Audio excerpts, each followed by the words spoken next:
새 예루살렘은 하나밖에 없는 교회의 영원한 미래인 동시에 우리의 현실입니다. 이게 왜 현실입니까? 지금 하나의 교회가 경험하는 하나님의 영광이 있지 않습니까? 네, 하나의 교회에 참여한 우리가 경험하는 하나님의 영광과 하나님의 임재가 있단 말입니다. 우리가 이 땅에서 지금 경험하고 있는 하나님의 영광과 하나님의 임재가 이 땅 위에서 완전히 실현되는 것이 바로 새 예루살렘입니다. 우리가 지금 하나의 교회에 참여하지도 않고 하나의 교회가 경험하는 하나님의 영광의 임재가 없다면 새 예루살렘의 말씀은 그저 호기심의 대상일 뿐이겠죠. 예, 그런데 지금 우리는 새 예루살렘에 나타나는 하나님의 영광의 임재를 사실은 경험하고 있어요. 예, 그러면 지금 우리는 어디서 새 예루살렘에 나타나는 하나님의 영광의 임재를 경험하는 겁니까? 그 하나님의 영광 앞에서 하나님의 임재 안에서 하나님과의 교제와 그 충만함을 경험하는 곳이 어디입니까? 예, 이것이 우리가 세상을 이기는 힘이거든요. 또 그것이 바로 계시록의 기록 목적이기도 하죠. 우리가 자주 하는 말이 있습니다. 저도 이 말을 자주 합니다. 야, 나는 정말 아무것도 못하겠다. 정말 살아갈 힘이 없다. 이 세상에서 살아갈 힘이 없다. 정말 나는 은혜가 필요하다. 정말 맞는 말이지 않습니까? 여러분은 그럴 때가 없습니까? 저는 자주 있습니다.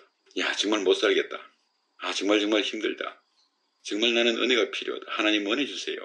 예, 그럴 때가 많죠. 그런데 우리는 거기서 한 걸음 더 가야 합니다. 한 걸음 더 가기 위해서 설교가 있고 성경이 있고 교회가 있는 거잖아요. 예, 그걸 안 가니까 못 가니까 거기서 다른 은혜를 찾고 자기를 합리화해버리는 거거든요. 지금도 여러분 주변에 그렇게 낙심한 성도들이 얼마나 많습니까? 은혜를 주세요. 역시 안 주시는군요. 그러고 그냥 떠나버리는 겁니다. 예, 성경은 그런 사람들에게 한 걸음 더 걸어갈 수 있도록 힘을 주는 것이거든요. 예, 우리를 이 세상에서 이기게 하는 하나님의 그 은혜가 어디 있습니까? 그 은혜의 영광이 어디 있냐고요. 사도들이 그렇게 어려운 가운데에서도 정말 그 세상을 이기는 힘을 어디서 공급받고 있습니까? 예, 그들이 어디서 그 하나님의 영광을 경험하고 은혜를 입는 겁니까? 여러분은 어디서 은혜를 입습니까? 어디서 하나님의 영광을 경험하십니까? 그 하나님의 영광의 임재를 경험하는 것, 정말 그 영광의 임재를 경험하는 곳을 이미 여러분이 알지 않습니까? 네, 요한복음 1장입니다. 말씀이 육신되 우리 가운데 거하심에, 말씀이신 하나님이 우리를 찾아오셨죠. 예, 그래서 말씀이 육신되 우리 가운데 우리와 함께 하심에 우리가 보니 은혜와 진리가 충만하더라. 이것이 사도 요한을 복되게 살게 하는 생명수입니다. 네, 사도 요한은 지금 어디서 하나님의 영광을 보고 있습니까? 네, 예수 안에서. 우리는 어디서 하나님의 영광을 보는 겁니까? 우리는 어디서 하나님의 영광을 봅니까? 예, 십자가의 말씀 안에서 마치 지성소에서 하나님의 영광을 대면하는 것처럼 십자가의 말씀 안에서 하나님의 영광을 대면하는 거거든요. 예, 십자가의 말씀에는 그리스도의 피가 있고 우리를 구속하신 구속의 구원의 은혜가 있지 않습니까? 그러니까 십자가의 말씀 안에 지성소가 있는 겁니다. 예, 십자가의 말씀으로 우리가 하나님의 얼굴을 대면하는 것이죠. 그 십자가의 말씀 안에서 우리를 구원하신 그 하나님의 은혜가 보이면 하나님의 임재를 볼 수 있고 하나님과 교제하기 시작하는 거거든요. 근데 여러분이 이제 하나님의 영광, 하나님의 임재, 하나님과의 교제라고 하는 말에 좀 더 친밀했으면 좋겠어요. 추상적인 언어가 아니라 하나님의 영광, 하나님의 임재, 하나님과의 교제라고 하는 말이 정말 우리 인생을 통해서 사실적인 언어가 되었으면 좋겠어요. 근데 사실적인 언어라고 하는 것은 우리가 일상을 통해서 그리고 예배를 통해서 경험하는 것들이라고 하는 것이죠. 정말 성육신하신 예수는 하나님의 영광입니다. 그 예수를 통해서 하나님을 계시하고 있잖아요. 하나님이 무엇을 하셨고 무엇을 이루셨고 앞으로 무엇을 이루고자 하시는지를 그 예수를 통해서 우리에게 말씀하시지 않습니까? 그것을 우리가 한마디로 십자가의 보혈이라고 하죠. 우리가 가끔 그렇게 말씀을 통해서 혹은 기도를 통해서 우리가 하나님을 경험하기도 합니다. 그렇지 않습니까? 그런데 그걸 우리가 그저 우리의 어떤 기분이나 감정적인 어떤 충격으로 끝내버리면 안 됩니다. 그 하나님의 영광을 대면하긴 했는데 그 하나님의 임재 안에서 하나님과의 교제가 일어나야 되는데요. 내 감정의 충격을 받은 걸로 끝내버리면 안 된다는 것이죠.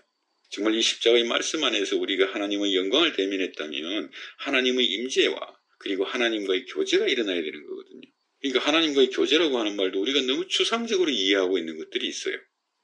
우리가 하나님의 영광 앞에서 이 십자가의 말씀 안에서 하나님의 영광을 보면 여러분은 어떤 반응을 하십니까? 맞습니다. 하나님은 그런 분이십니다. 우리를 불쌍히 여기사 그 아들을 십자가의 죽음에 내어주시는 분입니다.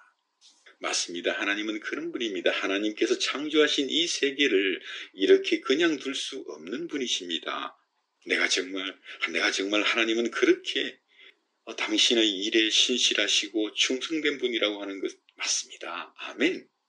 정말 하나님께서 그 아들의 죽음 안에 우리의 죄를 용서하시고 우리를 구원하셨기 때문에 우리에게 참으로 복된 세계를 주신다고 하는 것을 내가 이제는 믿나이다. 네, 하나님은 능히 우리를 위하여 새 하늘과 새 땅을 지으시고 새 예루살렘을 주실 분이십니다. 그래서 1절에 제가 소개해드린 찬송이 있죠. 내 구주 예수께 더 많은 사랑과 더 많은 존귀와 더 많은 영광을 드리고 싶습니다. 정말 제가 좋아하는 찬송이거든요. 내 구주 예수를 더욱 사랑, 이 찬송입니다. 이게 뭐예요? 하나님과의 교제예요. 십자가의 말씀 안에서 우리가 하나님의 영광을 보고 그때 그 하나님의 임재 안에서 하나님과 교제하고 있는 겁니다. 이게 정말 이렇게 우리가 희미하지만 하나님의 영광을 보고 하나님과의 어떤 임재 안에서 교제를 하는 사람이라면 새 예루살렘은 너무너무 현실적인 거예요. 그래서 사도 바울이 이렇게 말하는 겁니다. 지금도 내가 하나님의 영광을 보고 하나님의 임재 가운데 하나님과 교제를 하지만 이제 정말 첫째 부활을 통해서 하나님의 영광을 직접 친히 보고 싶다. 그것이 소망이 되는 거죠. 주의 얼굴을 보고 싶다. 주의 영광을 친히 직접 보고 싶다. 지금은 희미하게 보는데 나중에는 정말 얼굴과 얼굴을 대하는 것처럼 그렇게 하나님의 영광을 보고 싶다. 그래서 욥기의 마지막이 어떻게 됩니까? 욥이 하나님의 영광을 보고 정말 그 인생의 모든 불만과 억울함과 불평이 다 사라져버리죠. 그래서 우리도 정말 사도 요한처럼 이 십자가에 못 박힌 예수 안에서 하나님의 영광을 대면하고 그 안에서 그 하나님과의 교제를 통해서 충만한 은혜를 입을 수 있는 겁니다. 그래야지만이 우리가 우리 인생을 복되게 살 수 있는 거죠. 우리가 괴로운 시간도 있고 답답한 시간도 있고 우울한 시간도 있습니다. 정말 그런 시간을 우리가 견디고 감당하고 인내할 수 있는 그 하나님의 영광의 은혜가 어디 있습니까? 그 시간 중에도 우리가 믿음을 지키고 소망을 지킬 수 있는 힘이 어디서 오겠습니까? 우리가 넘어지고 낙심했을 때에도 정말 짝대기 하나라도 짚고 그 예수 그리스도의 영광 앞으로 나아오려고 발부둥 치는 힘이 어디서 나오겠습니까?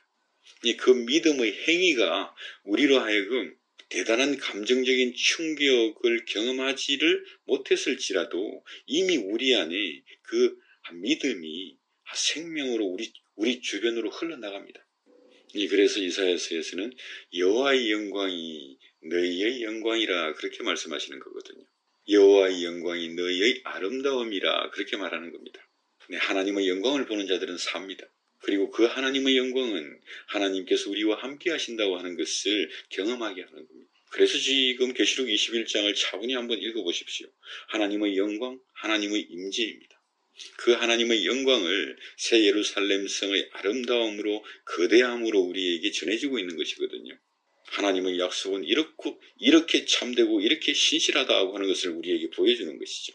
하나님께서 그 아들의 피로 구속한 당신의 자녀들을 위하여 무엇을 준비하시는지를 보여주고 있는 겁니다. 지금은 우리와 희미하게 함께하고 있지만 새 예루살렘이 되면 하나님께서 우리와 함께 하신다고 완전한 임재를 우리에게 말씀하시는 겁니다. 그래서 여러분들도 정말 하나님의 영광을 경험하는 사람, 하나님의 영광을 경험하는 성도로서 더 직접적이고 더 완전한 하나님의 영광을 사모하는 그런 성도가 되시기를 예수님 이름으로 축원드립니다. 그러면 정말 주기도문의 기도가 여러분 인생을 통해서 실현되는 것이죠. 하나님의 이름이 거룩히 여김을 받으십니다. 내 심령 속에서 내 인생을 통해서 하나님의 이름이 거룩히 여김을 받으십니다. 이 온 우주를 창조하시고 우리를 구원하신 하나님의 선하신 뜻, 하나님의 선하신 목적이 보이거든요. 이미 우리에게 주신 하나님의 나라가 정말 영원히 완성될 새 예루살렘으로 우리의 마음속에 나타나기 시작하는 겁니다. 이것이 우리에게 믿음의 양식으로 주신 예수 그리스도 안에 있습니다. 그래서 우리가 예수 그리스도로 말미암아 이 시험의 세상을 견디고 인내하고 이길 수가 있는 것이죠. 이게 지금 우리가 늘 암송하고 있는 주기도문입니다. 그 하나님의 영광을 본 사람만이 하나님의 영광을 사모하는 거죠. 그래서 21장의 새 예루살렘의 말씀이 정말 성도들에게 위로가 되고 격려가 되는 것입니다. 결코 호기심의 대상이거나 어떤 추상적인 언어가 아니, 비록 희미하지만 우리가 이 십자가의 말씀 안에서 하나님이 어떤 분이라고 하는 것을 경험하고 있지 않습니까? 이제 하나님께서 직접 우리를 찾아오셔서 우리와 함께 하시겠다는 신실하고도 참된 약속이 계시록 21장인 겁니다. 하나님의 영광의 임재를 경험하고 하나님과의 깊은 교제를 경험하는 그런 복된 인생 사시기를 예수 그리스도 이름으로 축원드립니다.